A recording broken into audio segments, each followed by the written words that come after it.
Welcome everybody to another video of Vinyl Addict. This is Chili and I am going to rank the Oasis albums.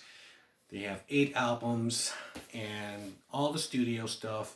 And before I get into this, please don't forget to hit the like button, comment on this video, share this video. If you still haven't, please subscribe to the channel and hit the notification bell for updates. Okay, so with that out of the way, this ranking was actually pretty kind of difficult.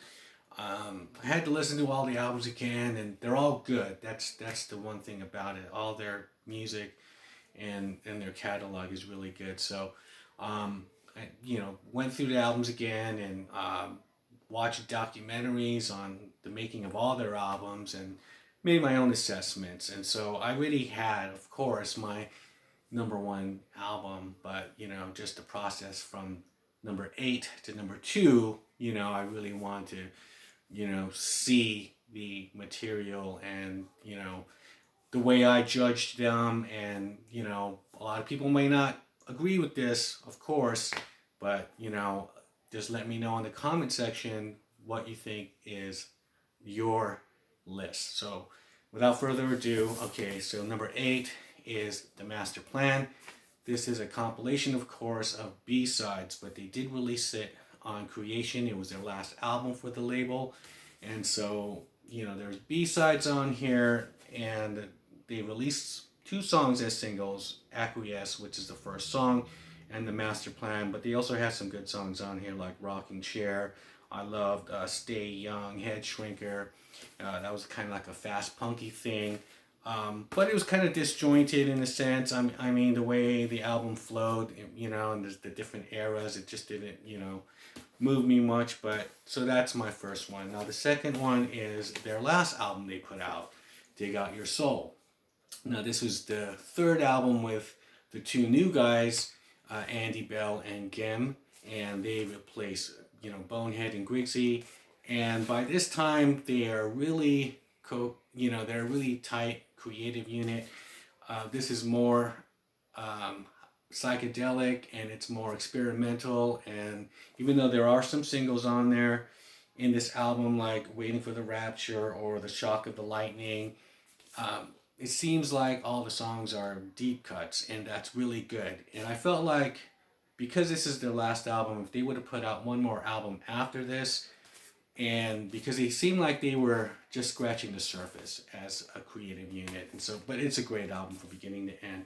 So that is my number 7. Number 6, Standing on the Shoulder of Giants. This came out in 2000. This is the first album without Bonehead and Grigsby, and the only other member is Whitey on drums, but the 2 brothers. And this is the first album where they kind of have the new members coming and going, but they're not really taking they're not really in the creative process on here. They're more on the tour of this album, but from beginning to end, this is a really good album with Fucking in the Bushes, the instrumental track, the first song, and they would use it in their shows as the lights go out. It's their walking on stage intro music. Who Feels Love is one of their first singles, and it has like an Indian influence like George Harrison. Gas Panic is a great song. It's my favorite one off this album. And Where Did It All Go Wrong and Sunday Morning Call, the 2 songs by Noel Gallagher. Great album. Okay, so number 5, I put Definitely Maybe, their first album. This came out in 94. And some may think this should be higher up. I mean, I was, going through this whole thing. I love this album, of course, because this is the one that started it all. Actually, I got into them on their second album, and then, got the first album, so that's when I joined the Oasis kind of cult. But, Rock and Roll Star, Live Forever, Supersonic, of course, these are great songs and everything. And I just love the attitude when they came in at 94, when, the grunge movement had this, they were all whining about being rock stars and whatnot, and Noel and Liam were like, fuck that, we're rock stars and we love it. They had a different kind of attitude, and we haven't seen that in a while, so it was good to see that. So number 4, we have Heat and Chemistry. Now this is the second album, well, this is the first one really with Gem and Andy Bell as part of the writing, and Liam has written more songs on this one. He did write one song on Standing on the Shoulder of Giants. He had Little James, but this one he has some other songs like Songbird. And yes, this is a really great album from beginning to end. There's really hardly any, bad songs on here. And there's also the secret track of The Cage after Better Man. But, other songs, Stop Crying Your Heart Out, Little by Little was a great single, of course. And Quick Peep was an instrumental piece that Andy Bell wrote. Okay, so now going to number 3 is the classic What's the Story, Morning Glory. Okay, so this is, of course, a classic album. This is the one that I got into, and from beginning to end, I mean, there's some great. All these songs are, most of them are great. I didn't care much for Hey Now, or Bonehead's Bank Holiday, but everything else on here is tops, right? You got Hello, Roll With It, Wonderwall, Don't Look Back in Anger, Champagne Supernova, Cast No Shadow. What some might say, great album. Morning Glory, and that's number 3. Now, here's my top 2. Now I'm talking about a perfect album. That's a great album with some kind of songs that are okay on it, but this one is really a perfect album from beginning to end. All these songs, I mean, I guess this is debatable, of course, but as far as their musicianship is concerned, with these two guys coming in and replacing Bonehead and Grigsby, they added a dynamic to the band, which is just, of course, their ability to write songs and stuff. And so Turn Up the Sun, that was the first song written on this album. That's from Andy Bell.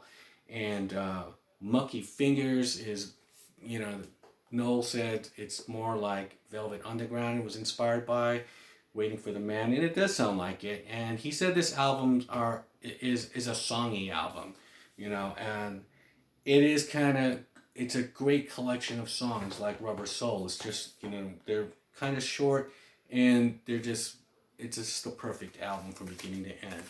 Okay, so my last album, number 1, is, now this is debatable, of course, but this is just my what I think is Be Here Now. This is what I think is the masterpiece that they did. And yes, it was very ambitious, and there was a lot of drug abuse on this album, including on the mixing, and even Owen Morris was saying it was just like, from the writing, they were just doing cocaine, recording cocaine, mixing cocaine, going on the tour, just cocaine, drug abuse, drinking, and everything. But somehow they got through it. And they were accused of the songs were kind of lengthy, they're too long, and they were just overly produced. But from beginning to end, this album is great. Do you know what I mean? This was a song that Noel said he wanted to make his own kind of Strawberry Fields, but it turned out to being more Zeppelin, he said. But My Big Mouth is great. Stand By Me. The one thing he did say is that the album rocked. That's what Noel said. He said it rocked, but there was no songs. Where the album before, and he was saying it during the time when he was making Don't Believe the Truth, he was saying these are songs, and he said this album they're tunes, but he just kind of just overdid some certain things, and overindulged, I guess, and mixing it and everything, and that's why maybe sometimes the songs are a bit lengthy and everything. But however, I feel it's a great album. This is the album that they said killed Britpop, and it allowed them to get to the next step and the change and go into Standing on the Shoulder of Giants. So that is my ranking. Leave me a comment below. What are your thoughts? Is this, is this sacrilege? Is this blasphemy putting Be Here Now as number one? Let me know. You know, I'd like to hear what, especially really, you know, big Oasis fans, because I mean, I'm a big Oasis fan. I've loved them since, like I said, since hearing the What's the Story, Morning Glory album, and I just bought all their singles, got all the B-sides and everything like that. And so ranking, like for me, ranking the albums was like I said, difficult, but that is my ranking. And with that, I'll shut up and I'll see you guys in the next video.